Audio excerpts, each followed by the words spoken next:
Shapes of atomic orbitals. Before going to the shapes of atomic orbitals, let us first try to understand what exactly is an atomic orbital. We've learned many atom models like the Rutherford's model, Bohr model, and finally the quantum mechanical model of atom. And it is here that you learnt about the concept of atomic orbitals. The basic idea of quantum mechanical model is that electrons are too small to be measured. That means if you try to locate an electron, then you should use high energy photons. And this will change the velocity of the electrons since you are using very powerful photons. Okay, so what happens is it becomes impossible to determine the position and velocity at the same time. So this is what you call Heisenberg's uncertainty principle. You've learned that, isn't it? And because of that, it is impossible to determine a fixed path for electrons. So what exactly are you going to measure about the electron? Quantum mechanical model describes atomic orbitals as three-dimensional regions around the nucleus where there is maximum probability of finding an electron. So it's not a fixed path or a position, but a three-dimensional region around the nucleus where there is maximum probability of finding an electron. So that is what you call as atomic orbital. Now, how to determine these probability regions? In classical mechanics, the laws of motion helps us to describe the motion of macroscopic particles. That means particles whose velocity and position can be determined simultaneously. But in the case of microscopic particles like electrons, there is something called Schrodinger equation. And this is a product of quantum mechanics, which helps us to describe the motion of microscopic particles like electrons. That means particles whose velocity and position cannot be determined simultaneously. Now look at the Schrodinger equation. H cap psi equal to E psi. You don't have to worry about this equation because we don't have to solve it. We only have to bother about this particular symbol, this bow and arrow kind of symbol, which is pronounced as psi, and it represents an atomic orbital. Since it is a mathematical equation, psi also represents a mathematical wave function, and it can describe the state of electron in an atom. Solving the Schrodinger equation for one electron systems will help us to determine the atomic orbital, that is psi. And what are these one electron systems? One electron systems means systems which have only one electron in them, like hydrogen, helium plus, lithium 2 plus, etc. Coming back to the shapes of atomic orbitals as we are close to describing it, here is a term, probability density. Probability density, or the square of the wave function, gives us the probability of finding the electron. If you plot these probability densities around the three axes, assuming the nucleus to be at the center, will give you the shape of an orbital. So let's try to visualize it. X, Y, and Z axis. And we are assuming that at the center of these axes there is nucleus. And if you plot the probability densities around these regions, you will get a particular shape. And such a shape is known as boundary surface diagram. The significance of boundary surface diagrams is that it represents the 3D shape of atomic orbitals by outlining a region where the probability density psi square is constant, and it typically encloses about 90% of the total probability. And why 90%? Why not 100? The reason is psi square always has some value at any finite distance from the nucleus. So it is impossible to draw a region of 100% probability. Now let's try to draw the probability density constant values for s orbital. It appears like this. Even if it looks like a circle, it's actually a three-dimensional sphere. Okay. Now we know something about the shape of the orbital. Now what about the size, orientation? We learned something called quantum numbers, which is also a product of quantum mechanical model. Now, how is the size, shape, and orientation connected to the quantum numbers? That is what we are going to learn now.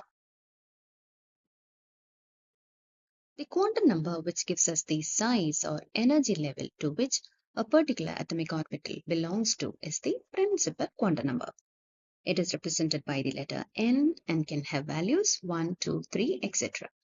If you compare the s orbitals of the first energy level, second energy level, and third energy level, you can see that 3s is greater than 2s, 2s is greater than 1s, both size-wise and also energy-wise. Next is the azimuthal quantum number. It gives the shape and it is represented by the letter L and can have values 0 to n minus 1. N is the principal quantum number.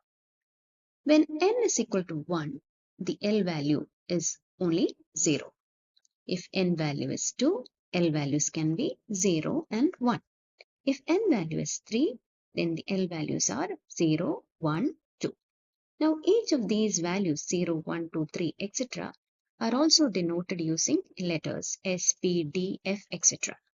So L value 0 corresponds to the s orbital, L value 1 the p orbital, L value 2 the d orbital, L value 3 f orbital. Now the third quantum number is the magnetic quantum number.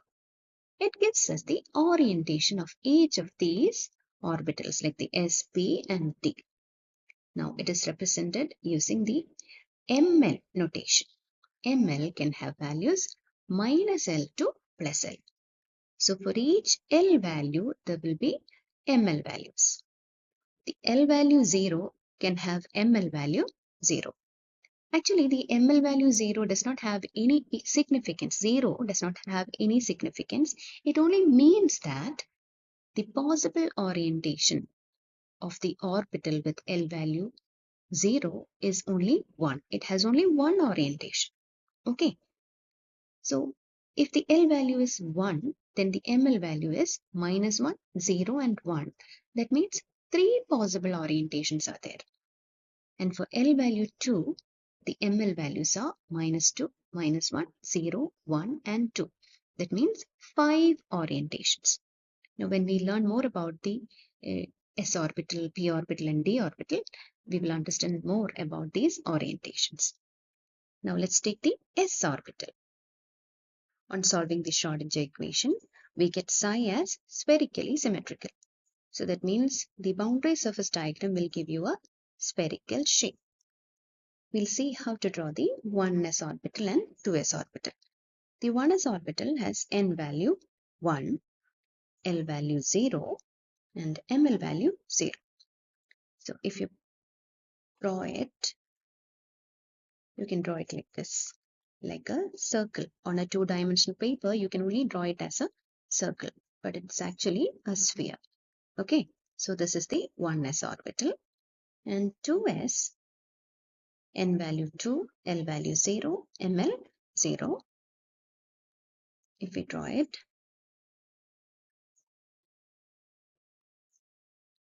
see, there is something else, a dark region, isn't it? You can see two circles and inside a dark region. And what is this dark region? It is node. Now we'll see what is node. Nodes are regions or planes where probability of finding an electron is 0. The planes passing through the nodes are called nodal planes. Now there are two types, radial nodes and angular nodes. The radial nodes for the 1s orbital can be calculated as n minus L minus 1. This formula is a general formula, okay, not just for 1s. It can be used for calculating the radial nodes in any orbital. So for 1s, it is n value 1, L value 0. 1 minus 0 minus 1 equal to 0. So there are no radial nodes for 1s orbital. And the angular node is calculated as the L value. It is the L value itself. L value for s orbital is 0. So the angular nodes is also 0. So no radial node as well as angular node in the case of 1s orbital. For the 2s orbital, the radial node is 2 minus 0 minus 1 equal to 1. So there is one radial node. Okay. Angular node is again L value 0, so no angular node. But there is one radial node. Radial nodes for 3s is 3 minus 0 minus 1, so there will be 2 radial nodes. Angular nodes, again it will be 0. For 2s, 1 radial node, and for 3s, 2 radial nodes. And the total number of nodes can be calculated by the formula n minus 1. So if you check it, for 1s, 1 minus 1. 1 is the principal quantum number, n minus 1 is 0. For 2s, 2 minus 1 equal to 1, and for 3s, 3 minus 1 equal to 2. So that is the connection. Let's visualize the 1s and 2s orbitals for more clarity. There is a boundary surface diagram and a graph also for the probability density versus distance from the nucleus. In the case of 1s orbital, the psi square shows a maxima at the nucleus, this point. And if you look at the boundary surface diagram, you can see that the more denser region is shown at the center, where there is the nucleus. So most of the time, electron will be spending inside the nucleus in the case of 1s orbital. And you cannot see any node within the boundary surface region for the 1s orbital. So no node in the case of 1s orbital. In the case of 2s orbital, if you look at the curve shows a dip. That means psi square approaching 0. That is the radial node. And if you look at the boundary surface diagram, you can see this region, this brighter region, that is the space where you cannot see the electron within the 2s orbital. And that region is known as the radial node. We'll quickly recap what we learned today.